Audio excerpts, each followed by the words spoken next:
एक और कहानी, एनिमेशन कलाकार बनेंगे। मेरी जानकारी पर सन 2001 पर माया एकेडमी के आने से एनिमेशन का एक दौर एक करवट ले रहा था।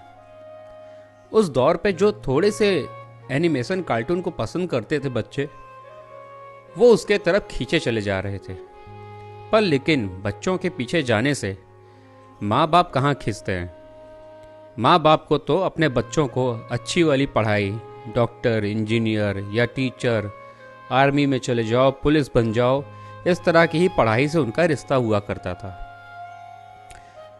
अब इसी में एक लड़का था अभिषेक, जिसको भी एनिमेशन की पढ़ाई करने का भूत सवार हो गया। अभिषेक को एनिमेशन का कोर्स करने जाना था।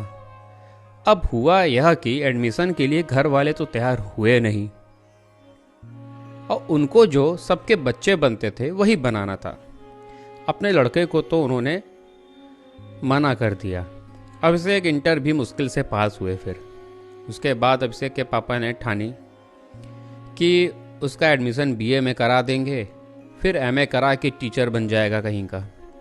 लेकिन हकीकत से दूर भाई साहब बीए में भी पहले साल फेल हो गए और दूसरे साल तो पेपर ही देने नहीं गए, क्योंकि उनके पापा ने उनको एनिमेशन का कोर्स करने नहीं भेजा था।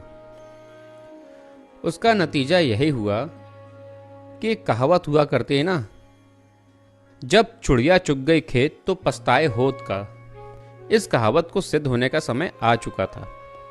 जब तक उनके पिताजी को एहसास हुआ कि उन्होंने गलती करी कि लड़के के पसंद के हिसाब से ही पढ़ाई करानी चाहिए, तब तक लड़के का रिश्ता पढ़ाई से टूट चुका था। लेकिन एनिमेशन भी एक ऐसी पढ़ाई है जिसको पढ़ना पड़ता है। यह नहीं कि आपने जाकर बस पेन पेंसिल रबर उठाकर कलाकारी करना चालू करी और आप एनिमेटर बन गए। इसके लिए भी एक प्रोफेशनल कोडिंग होती है, काफ़ी ज़्यादा इसमें वर्क होता है। आज के ज़माने में तो एक अच्छा खासा कोर्स है ये, और काफ़ी अच्छा स्कोप है। लेकिन उस ज़माने में कोर्स तो अच्छा था, पर हुआ नहीं करता था, लोग मानते नहीं थे। भाई साहब हमारे चले गए अभिषेक, उन्होंने कोर्स भी कर लिया और उसे नौकरी नहीं मिली। उस समय फ्रीलांसर का काम भी बहुत छोटा सा था, लेकिन उनके पिताजी को तो ऐसी जल्दीबाजी छुट्टी पड़ी थी कि ट्रेन तो कहीं छूटी जा रही थी। बुला लिया मिर्ज़ापुर, फिर वही पुरानी जिंदगी में वह आ गया। अब आज मैं समझता हूँ कि आज भी वह खाली बैठे हैं और काम की तलाश में।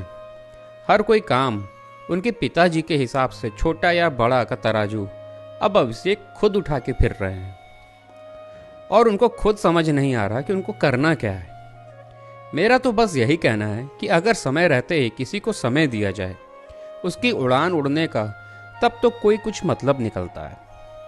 और अगर आपको लगता है कि कुछ लड़के होते हैं कि जो सिर्फ बाहर जाकर टाइम पास करना चाहते हैं, अपनी ज़िंदगी की ऐसो अयासी से जीना चाहते हैं, जैसे एक मैंने कहानी आपको सुनाई थी, मेरा मित्र जगन। बाहर जाकर तैयारी करी तो, पर लेकिन कुछ हासिल नहीं कर सके। अगर अभिषेक के माँ बाप भी सोचे होते कि उसको समय रहते ही भेज देता, तो लगता है कुछ हो पाता।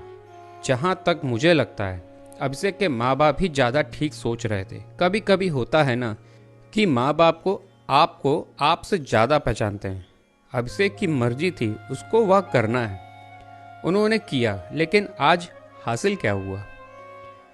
आज वह एक अच्छी उम्र दराज लड़का हो चुका है, शादी भी नहीं हुई, भटक रहे हैं, और उसके पिताजी रिटायर हुए कई साल हो गए और अब पेंशन पर आ गए हैं। तो हमको अपनी जिम्मेदारियां समय रहते ही उठानी है, अपने भविष्य के बारे में खुद फैसला करना है, क्योंकि हमारा भविष्य आपके माँ बाप के लिए नहीं, आपके भविष्य आपके खुद के लिए है। जब तक आप खुद के लिए कुछ नहीं कर पाओगे, तब आप किसी और के लिए भी कुछ नहीं कर पाओगे। तो जिम्मेदारियां अपनी समझिए, क्या करना है आप खुद सोचिए, और क्यों करना है ये भी आप सोचिए। मैं मिलता हूँ अगली कहानी के साथ, आवारा सितारा।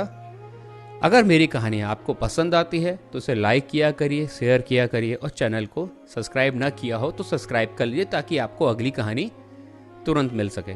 और बेल आइकन दबाना मत भूलिएगा।